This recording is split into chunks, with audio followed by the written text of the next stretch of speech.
Okay, so a progression of our techniques for the lower leg, the gastrocnemius and the soleus for level 4, we can introduce now transverse frictions, soft tissue release. We could do a positional release, but also a muscle energy technique, and then connective tissue release on the lower leg. So before we do any of those techniques, we need to make sure that we use our level 3 techniques. So our effleurage and our petrissage are really important. It'll help break down any tissue that's covering up any tension spots within the lower leg, and will help us focus our work. It'll warm things up and start to desensitize the area so that we can work perhaps a little bit deeper if we feel like it's needed. So our effleurage and our petrissage is really helpful. It'll also help us to inspect the lower leg and give us a plan of areas that we're going to work. So I feel there's a bit of tension running up through the outside of Elliot's lower leg. And I found a couple of spots which I think would respond quite nicely to some work. I tend to start with trigger pointing and transverse frictions. And I would more often use my forearm and my elbow than any other tool. So I'll demonstrate those techniques. So I'm just gliding into an area of tension in and around here. And I'm just going to hold in this position for a couple of seconds just to get Elliot used to it. And then I'm just going to check in. The pain level should be up to a 6 or 7 out of 10. Elliot, what's the pain level for you at the minute? 5. 5, okay. So we'll just tune in and we'll go a little bit more laterally.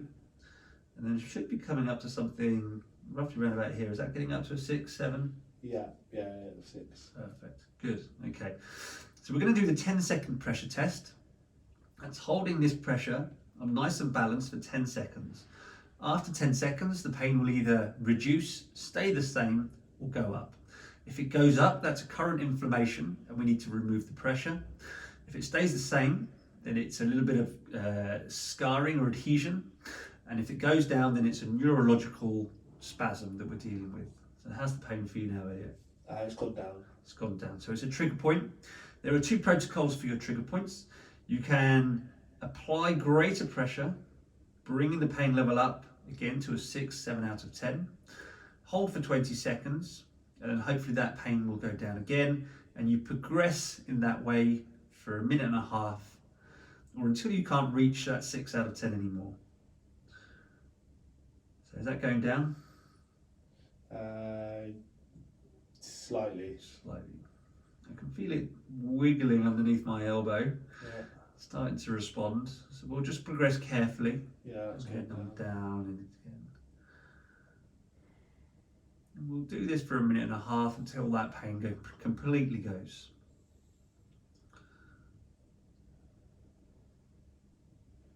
How are you feeling? Yeah, that's gone down. Good, we'll do one more 20 seconds. Just adding a little bit more pressure. Let it reduce. So we're stopping a little bit early because that's responding really nicely. We'll release and then we'll flush that through. Back to our effleurage. It's a fairly light pressure. Now we might need to make this one up ever so slightly, but if we were then to move into a trigger point, that's adhesion or a little bit of scarring that might have developed either post-injury or because of the spasms that are built up in the lower leg. So again, we're moving to the lateral side. We find an area of tension and we do our 10-second pressure test. This time, if the pressure stays the same, we can move into a transverse friction. Elliot, is the pressure staying the same? Yeah. Good.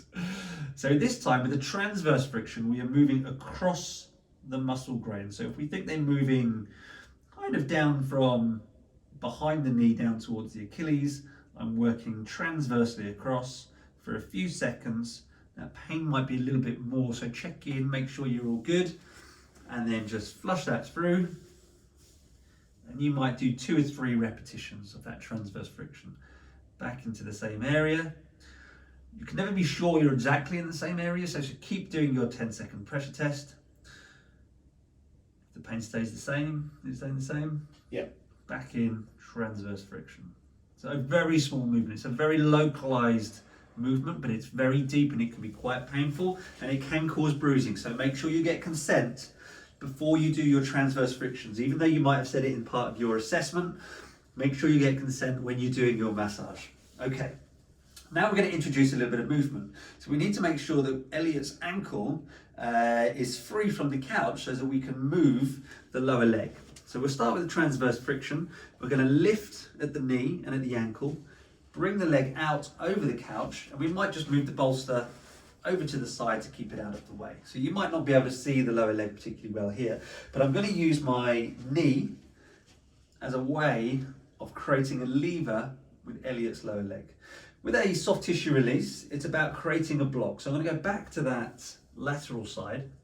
We can use a block with our thumbs, with our elbows, and the block can be quite broad or it can be quite specific. Once we've found an area of tension, so I'll come back to that area here. Elliot's leg is pretty much in plantar flexion at the minute. And I'm going to use my knee and push Elliot's toes up towards his shin into dorsiflexion. And the muscle is going to move through that block and can be quite sore. So again, like a 7 out of 10 in terms of pain. Just checking in with Elliot to make sure that was okay. Release the pressure, release the joint, bring your pressure back on, and then move your knee so that your toes come up towards the shin. And release. Your soft tissue release can be progressed. This is a passive movement. We could ask Elliot to just apply a little bit of movement himself. So just bring your toes up towards your shin with a little bit of support from me. So passive assisted. And then possibly the most painful, if Elliot's okay with this one, I might take the pressure off a little bit, is to then just bring your toes up towards your shin, soft tissue release, all by yourself. And that can be quite sore. So you just need to make sure you adjust to that. Again, you can do that 2 or 3 times and you can progress from passive through to active. You can also go transversely, but it's not as easy to do in this position. The next technique would be positional release. This would be to find a trigger point. There are often trigger points or areas of tension on the outside up towards the back of the knee. With this one, apply some pressure and then you're just checking in to see if that is a tender spot in and around that area. How does that feel for you? It might be a bit tender because we've worked it. Not really. No? Well, let's just... Yeah. Just in there. So what we're going to do is take the joint down at the ankle. We could do a little bit at the knee as well, but we're softening it. We're going from dorsiflexion to plantar flexion. That is bringing the 2 ends of the muscle closer together and is taking the tension out of the muscle. So if that was a 6 out of 10 when we started, it should be like a 2 or 3 out of 10 roundabout now. Yeah? Yeah. Good. With this one, we need to hold for 2 minutes. After 2 minutes, keep that compression going, keep that palpation going, bring the joint back to where you brought it from and check in on the pressure, and that pain after 2 minutes should be reduced. And it's a quite effective technique to use for somebody who doesn't respond particularly well to pain. How does it feel for you in there? Yeah, fine. Perfect, good. So that's your positional release, lower leg. The final technique is a muscle energy technique. There are 2 ways of delivering the muscle energy techniques. We can do post-isometric relaxation. Now I'm taking Elliot's foot through to dorsiflexion until I feel resistance coming from the gastrocnemius and the soleus. Just take the pressure off a little bit, and I'm going to ask Elliot to push against my knee. I've got a nice stable block, so just push against me, 10% effort for 10 seconds. After 10 seconds, we'll ask Elliot to relax, and then we're going to move the joint. So Elliot's just relaxed. We're going to move the joint through to the next point of bind. So it's moved a little bit, and then he's going to push back against me. 10 seconds, pushing against the block, 10% effort. It shouldn't be a tug of war, it shouldn't be a big fight. And then release, let it go, and then toes up towards shin.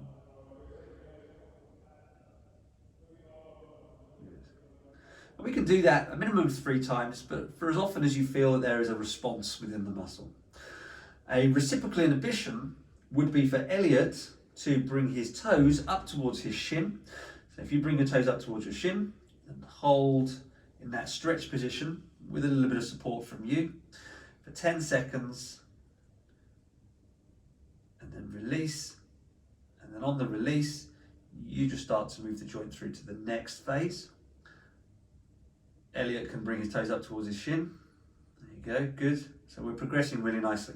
This is a gentler technique, and it's a good technique to use when you're in a subacute injury phase, because Elliot is in control of his own contraction, his own strength, and we can move the muscle a little bit more safely than with post-isometric relaxation. Good. So you relaxed? You'll still help us sit relaxed, and then push a little bit further through. So again, do that 3 times minimum, but for as often as you feel that you're getting a change in the muscle position. It's important to remember with an MET that it's about creating range and mobility in a joint. So only do it when you need to gain that range, not on a joint that is already moving through to its full range.